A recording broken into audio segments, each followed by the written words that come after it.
saja, seperti sholat, haji, dan yang lainnya.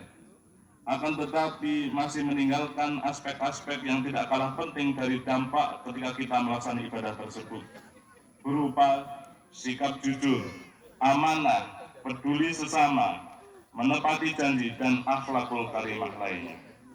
Dengan pemahaman yang parsial seperti itu, seorang muslim terlebih pemegang amanah kekuasaan bisa jadi taat melaksanakan sholat, akan tetapi korupsinya tetap jalan terus. Sudah haji tetapi bakhil, tidak peduli kepada sesama yang duafa, bahkan melakukan tindakan korupsi. Di sisi lain terdapat kondisi yang sebaliknya, di mana terdapat muslim yang dermawan dan dikenal baik sebagai orang yang peduli, akan tetapi tidak melaksanakan sholat. Jamaah sholat itu rahimakumullah. Oleh karena itu, sangatlah penting untuk memahami Islam ini secara menyeluruh, yaitu memahami dan mengamalkannya. Islam dari sisi keyakinan, amaliyah ibadah hablum minallah dan hablum minan nas. Diri kita dan lingkungan yang kita tinggali dengan dilandasi dengan nilai-nilai Islam yang utuh dan istiqomah. Allah memberikan pesan dalam Quran surat Al-Baqarah 208, ya ayyuhalladzina amanu khulu fi silmi kafah wa la tattabi'u khutuwati syaitan innahu lakum aduwwum mubin. Hai orang-orang yang beriman, masuklah kamu ke dalam Islam secara menyeluruh dan janganlah kamu turut mengikuti langkah-langkah setan. Sesungguhnya setan itu musuh yang nyata bagimu. Perintah memasuki agama ini secara utuh berarti dalam seluruh kehidupan kita, dari sisi akidah kita, ibadah, akhlakul karimah, bahkan bermuamalah, mari kita wujudkan dengan keislaman. Menghindari pemahaman beragama Islam hanya ditandai dengan ibadah ritualnya yang dilakukan dengan baik, tetapi meninggalkan akhlakul karimah, kejujuran, menepati janji, berzakat, berinfak, dan bersedekah.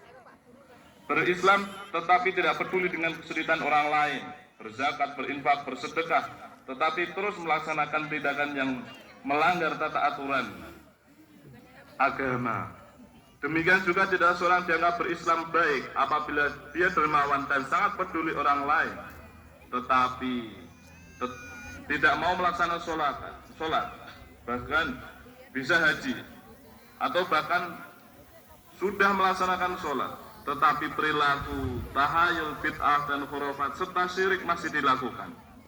Hal tersebut terjadi karena tidak adanya akidah yang kuat tentang pengawasan Allah dalam dirinya.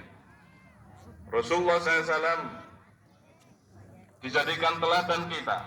Laqad kana lakum fi Rasulillahi uswatun hasanah liman kana yarjullaha wal yaumil akhir wa dzakarallaha katsira. Sungguh pada diri Rasulullah benar-benar ada suri teladan yang baik bagimu, yaitu bagi orang yang mengharap rahmat Allah dan ketenangan di hari kiamat serta banyak mengingat Allah. Quran surat Al-Ahzab ayat ke-21. Bagaimana Islamnya Rasulullah? Dapat kita ambil pelajaran yang pertama tentang yang terkandung dalam Quran surat Al-An'am ayat 82. Alladzina amanu wa lam yalbisu imanahum bidzulmihim ulaika lahumul amnu wa hum muhtadun. Orang-orang yang beriman dan tidak mencampur adukan iman mereka dengan kezaliman atau syirik, mereka itulah orang-orang yang mendapat rasa aman dan mereka mendapat petunjuk. Jamaah sholat Id rahimakumullah. Rasulullah SAW juga pernah menyatakan tentang man kana akhiru kalamihi la ilaha illallah dakhala jannah. Jadi ketauhidan itu harus kita pegang sampai akhir hayat kita. Dalam hal ini Rasulullah SAW menguatkan tentang akidah kita. Yang kedua adalah tentang ibadah sholat kita. Yang ketiga adalah tentang akhlakul karimah kita.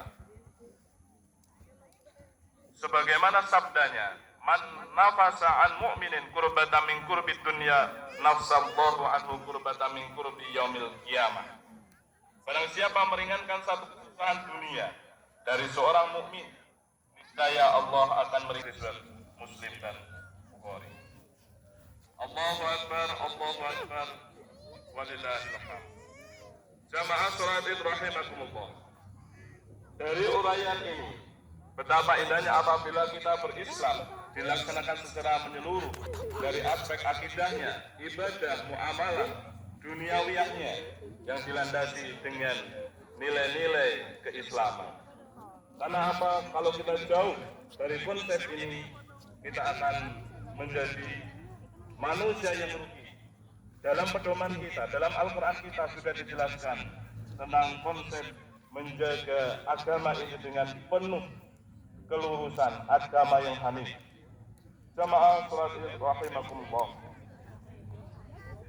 Maka setelah puasa kita lakukan, kita berharap seluruh umat Islam, terlebih para pemegang amanah kekuasaan, dapat memperbaiki dirinya, melakukan islamisasi seluruh aspek kehidupannya.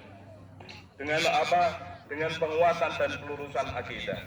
Kita percaya Allah Maha mengetahui atas segala apa yang telah kita lakukan, Maha mengawasi ketika kita melakukan hal-hal kemungkaran.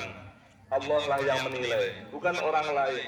Mungkin di dunia ini selamat, tetapi di akhirat Allah yang akan menilai kita melalui rekaman kehidupan kita.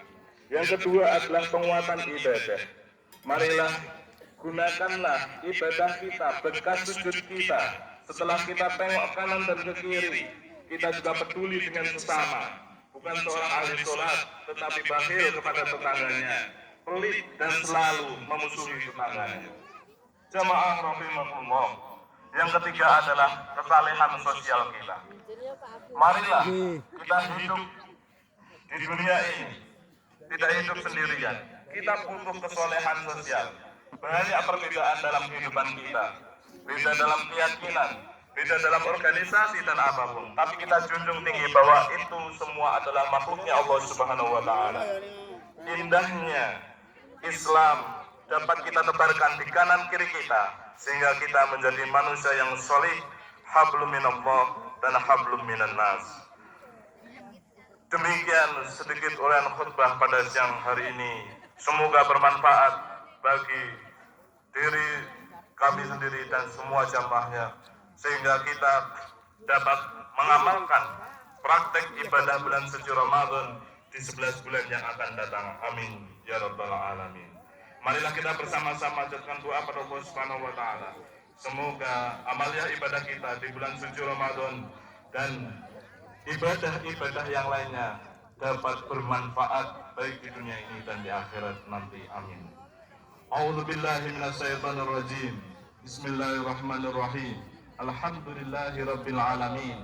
Hamdan syakirin, hamdan na'imin, hamdan yu'afina wa yuqafi mazidah. Ya Rabbana lakal hamdu kama yanbaghi li jalalika wa jalal karimati min sultanik. Allahumma salli wa sallim ala Muhammad wa ala ali Muhammad.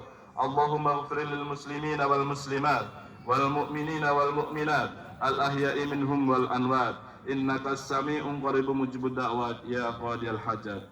Allahumma ighfir lana dzunubana wa israfana fi amrina wa tsabbit aqdamana wansurna 'alal qaumil kafirin. Rabbana dhalamna anfusana wa illam taghfir lana wa tarhamna lanakunanna minal khasirin. Rabbana la tuzigh qulubana ba'da idh hadaitana wa hab lana min ladunka rahmah innaka antal wahhab. Rabbana hab lana min azwajina wa dhurriyyatina qurrata a'yun waj'alnal muttaqina imama. Rabbana la tuzigh qulubana ba'da idh hadaitana wa hab lana min ladunka rahmah innaka antal wahhab. Rabbi ighfirli wa liwalidayya warhamhuma kama rabbawna shighara. Rabbana atina fid dunya hasanah wa fil akhirati hasanah wa qina adzabannar. Wa subhana rabbika rabbil izzati amma yasifun. Wassalamun alal mursalin walhamdulillahi rabbil alamin. Assalamualaikum warahmatullahi wabarakatuh.